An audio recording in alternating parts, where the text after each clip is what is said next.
बिस्मिल्लाहिर्रहमानिर्रहीम। आज दोस्तों मैं आपको इम्यूनाइजेशन मॉनिटरिंग चार्ट, ये जो हमारे एक्सपेंडेड प्रोग्राम ऑफ इम्यूनाइजेशन में जो हमारे जितने भी वैक्सीनेटर हैं इस प्रोग्राम में जो काम कर रहे हैं, जो कि हिफाजती टीके लगाते हैं, ये उनकी मुतल्लिका यूनियन काउंसिल में जो मॉनिटरिंग चार्ट्स उनकी हेल्थ फैसिलिटीज़ में जो लगे होते हैं उन पे ये सारा हिसाब किताब जो है ना ये दर्ज होता है। इसको किस तरह समझा जाता है, किस तरह इसको ड्रॉ किया जाता है, ये सारी चीज़ें जो है ना मैं आपसे अभी शेयर करूँगा।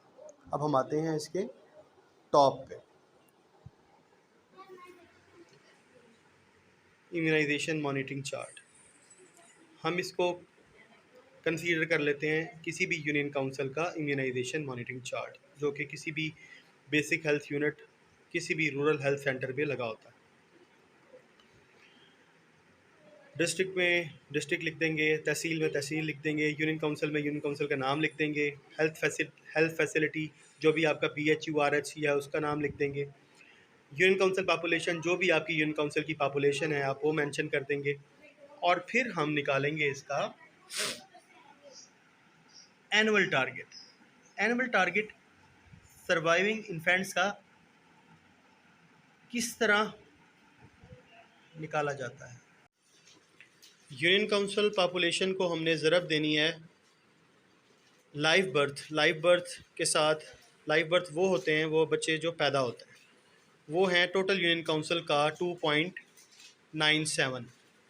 जब हम टोटल पॉपुलेशन को ज़रब देंगे 2.97 के साथ तो हमारे पास, और उसके बाद हम उसको तकसीम करेंगे 100 पे, तो हमारे पास फिगर आएगा 33,418। अच्छा, 33,418 को जब हम 94 से ज़रब देंगे तब हमारे पास आएंगे सर्वाइविंग इन्फेंट्स। ये वो बच्चे हैं जो पैदा होने के बाद बच गए। ये बच्चे हमारा टारगेट है जो हमारे सर्वाइविंग इन्फेंट्स हैं, और ये निकलते हैं लाइव बर्थ से। अब हमारे पास जो सर्वाइविंग इन्फेंट्स हैं ना, ये बनते हैं हमारे पास 31,413। ये वो बच्चे हैं जो हमारा सालाना टारगेट है, जिनको हमने इम्यूनाइज़ करना है, जिनको हमने टीके लगाने हैं। 31,413 को जब हम तकसीम करेंगे 12 महीने पे, तो ये बच्चे जो हमारे पास निकलेंगे 26-18, ये बच्चे हमारा मंथली टारगेट है, और ये हमारा इस इम्यूनाइजेशन चार्ट के ऊपर मेंशन है। अब आप ये देखें, मैं रिपीट करता हूँ। UC population 11,25,191। यूसी पॉपुलेशन को हमने ज़रब दिया लाइव बर्थ के साथ और तकसीम किया 100 से, तो हमारे पास रिज़ल्ट आया 33,418। 33,418 को हमने ज़रब दिया 94 से, तो हमारे पास सर्वाइविंग इन्फेंट्स आए। सर्वाइविंग इन्फेंट्स हमारे पास आ रहे हैं 31,413।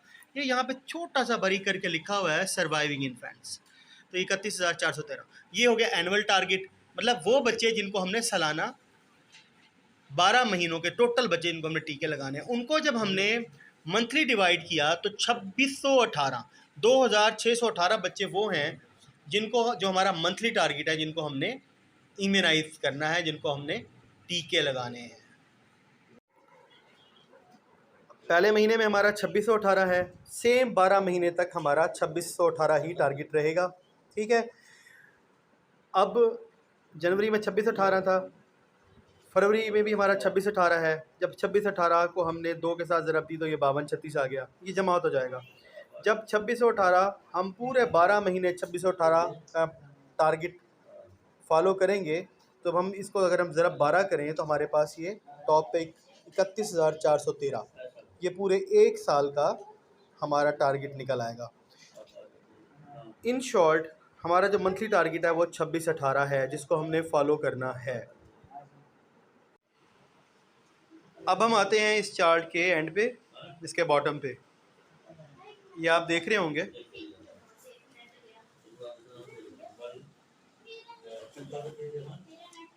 ये वो बच्चे हैं जिनको टीके लगे। हम मंथली टारगेट की बात नहीं कर रहे, ठीक है। हमने वो फिगर डालना है यहाँ पे जिनको टीके लगे। फॉर एग्जांपल BCG हमारे जनवरी में लगे 34-23, ठीक है, तो हमारा कम टोटल 34-23 आ गया, मतलब मजमुआ आ गया 34-23 का। अब हमने देखना है कि फरवरी में हमारे कितने टीके लगे। तो फरवरी में हमारे टीके लगे 3103। ठीक है जी। अब 3103 जो है हमारे पास फरवरी का फिगर, इसको हम पिछले फिगर के साथ प्लस कर लेंगे। जब हम इसके जनवरी के टीकों को और फरवरी के टीकों को दोनों को जमा करके लिखेंगे, उसका मजमुआ जिसे हम कम टोटल कहते हैं वो आ जाएगा 65-26। ठीक है जी। अब हम मार्च के कॉलम को तब फिल करेंगे जब मार्च में महीना कंप्लीट हो जाएगा, टोटल बच्चों को टीके लग जाएंगे। फिर हम देखेंगे मार्च में कितने बच्चों को टीके लगे। ये लगे जी 3371। अब हम 3371 में वो बच्चे जमा कर लेंगे जो पिछले 2 महीने के थे। पिछले 2 महीने के बच्चे थे 65-26, उनको हम जमा कर लेंगे मार्च में जिन बच्चों को टीके लगे थे। जब इन दोनों को हम जमा कर लेंगे तो आगे हमारे पास मजमूआ आ जाएगा 98-97, जो हमारा कम टोटल है। सेम इसको हमने फॉलो करना है दिसंबर तक। इन शॉर्ट BCG हो गया या पेंटा फर्स्ट हो गया या पेंटा थर्ड हो गया या मीजल्स हो गया, पिछले महीने के टोटल बच्चे जो वैक्सीनेटेड थे, जिनको टीके लगे थे, उनको अगले महीने के टोटल बच्चों के साथ जमा करना है और उसका आगे कम टोटल मजमूआ लिख देना है। तो जनाब ये बहुत ही आसान लेकिन इंटरेस्टिंग सा पॉइंट था, उम्मीद है आपको समझ आ गया होगा। तो अब हम ड्रॉप आउट कैसे निकालते हैं। ड्रॉप आउट वो होते हैं जो बच्चे हमारे वैक्सीनेशन से रह गए। ठीक है जी। तो वो कैसे निकालते हैं वो मैं आपको बताता हूँ। ये बात याद रखिएगा कि ड्रॉप आउट हमेशा 2 एंटीजन के दरमियान निकाला जाता है। जैसा कि ये टेबल आपके सामने शो कर रहा है कि यहाँ पे ड्रॉप आउट पेंटा 1 और पेंटा 3 के दरमियान निकाला जा रहा है।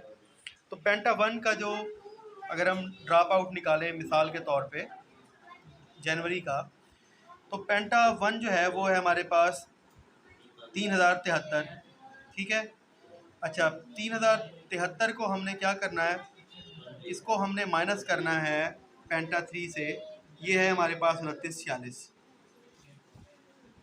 जैसे ये फार्मूला भी आपके सामने मेंशन है, पेंटा 1 माइनस पेंटा 3 तकसीम पेंटा 1 ज़रब 100। तो मैं आपको फिगर्स के साथ समझा दूं। पेंटा 1 3073 माइनस पेंटा 3 मतलब 2946। 3073 माइनस 2946 को हमने तकसीम करना है अगेन पेंटा 1 पे। मैं फिर रिपीट करता हूँ, पेंटा 1 3073 माइनस पेंटा 3 2946 तकसीम अगेन पेंटा 1 3073। उसको जो रिज़ल्ट आएगा उसको हमने ज़रब देनी है 100 के साथ। ठीक है जी। तो हमारे पास जो परसेंटेज आएगी वो आएगी 4.1%, मतलब 4%। तो आपने हमेशा 2 एंटीजन्स के दरमियान ड्रॉप आउट निकालना है और इस फार्मूले को फॉलो करना है आपने। ठीक है जी।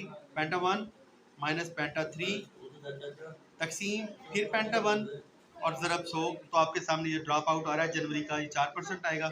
सेम ऐसा ही फिर फरवरी का 5% है, मार्च का 5% है, और फिर उसके बाद अप्रैल का 4.59 है, फिर मई का 4.43 है और जून का 2.81 है। और जब जुलाई एंड होगा तो फिर इसका भी ड्रॉप आउट सामने आ जाएगा। सेम यही फार्मूला हम अगर पेंटा और मीजल के दरमियान निकालें तो फिर आपके सामने मीजल का ड्रॉप आउट भी सेम फार्मूले के साथ आ जाएगा। पेंटा माइनस मीजल तकसीम फिर पेंटा 1 और ज़रब 100। जो प्रोसेस मैंने आपको बताया, अगर आप इस फार्मूले को फॉलो करेंगे तो मीजल का भी और पेंटा का भी ड्रॉप आउट आपके सामने आ जाएगा। तो बहुत इंटरेस्टिंग सी चीज़ें हैं, इसको अच्छे तरीके से अंडरस्टैंड करें, कभी भूलेंगे नहीं। अच्छा जी, ग्राफ लाइन कैसे खींचते हैं वो मैं आपको बताता हूँ, और इसमें परसेंटेज भी सामने आ जाएगी। लेकिन याद रखिए कि हर एंटीजन का ना अपना कलर है। जब आप पेंटा 1 की लाइन खींचेंगे वो ब्लैक होती है, पेंटा 3 की जब आप लाइन खींचेंगे ये पर्पल या ब्लू है, और जब आप मीज़ल की लाइन खींचेंगे वो ग्रीन है। तो यहाँ पर जो आप ये जो लाइनें ड्रॉ करेंगे ना, वो जो लाइन का जो कलर होगा ना वो आपके एंटीजन को यहाँ पर रिप्रेजेंट करेगा, ये बात याद रखिएगा। एक और चीज़ मैं आपको बता दूँ, ये 5 खाने हैं जो एक महीने के अंदर दिखाए गए हैं। कैसे हैं वो मैं आपको बताता हूँ। ये देखिए जी, जैसे जनवरी का हम देख रहे हैं, 1 2 3 4 5, ये 5 खाने हैं जी। हर खाना यहाँ पर शो करता है 20% को।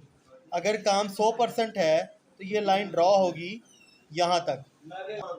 अगर आपका काम 100% से ऊपर जा रहा है, आपकी कवरेज आपके टारगेट से ऊपर जा रही है, तो ये जो रेड लाइन जा रही है, रेड लाइन से ऊपर की जो लाइनें ड्रॉ हो रही हैं, ये शो कर रही हैं कि आप 100 प्लस कवरेज कर रहे हैं। अगर आप 100 से नीचे कवरेज करेंगे तो आपकी लाइनें यहाँ पे इस रेड लाइन के नीचे ड्रॉ होंगी। ये बात आप याद रखिएगा। तो हमारी तहसील की जो कवरेज आ रही है वो 100% से ऊपर आ रही है। इस वजह से तीनों एंटीजन की जो लाइंस हैं वो रेड लाइन से ऊपर जा रही हैं। 100% से ऊपर काम जा रहा है। अगर आप 100% से नीचे होंगे तब आप इस लाइन के नीचे लाइंस ड्रॉ करेंगे। इसी तरह हम देखेंगे कि हमारी लाइंस ड्रॉ हुई हैं यहाँ तक। तो ये महीना कौन सा बनता है? जून तक। जब जुलाई का महीना कंप्लीट हो जाएगा तो हमारी परसेंटेज इस जुलाई के महीने तक यहाँ तक लाइन ड्रॉ होगी। अगर ये 100% से ऊपर रहा होगा तो ये लाइंस तीनों एंटीजन की रेड लाइन के ऊपर आएंगी। अगर ये 100% से नीचे होगा तो ये रेड लाइन से नीचे लाइंस ड्रॉ होंगी। तो ये जुलाई का महीना ख़त्म होते ही ये लाइन जुलाई के अकॉर्डिंग ड्रॉ कर दी जाएगी। उम्मीद है आपको ये वीडियो पसंद आई होगी। इसको शेयर कीजिए, लाइक कीजिए, सब्सक्राइब कीजिए। Thank you. एंड में मैं एक बात ऐड करता चलूँ कि लाइव बर्थ ये वो बच्चे होते हैं जो हमारा BCG टारगेट होते हैं। उसके बाद जो बच्चे सरवाइव कर जाते हैं 1.5 महीने, 2.5 महीने, 3.5 महीने, 9 महीने खसरे की उम्र तक पहुंचते हैं, वो हमारे आगे फर्दर टारगेट होते हैं। फिर उनके हम ड्रॉप आउट उसके अकॉर्डिंग निकालते हैं। तो हमने ये देखना होता है, ये कैलकुलेट करना होता है कि पैदा होने के बाद कितने बच्चों ने सरवाइव किया और सरवाइव करने के बाद कितने बच्चे हमारे मीज़ल की एज तक पहुँचे। तो ये सारा हिसाब किताब जो है वो इस चार्ट के ऊपर आ जाता है।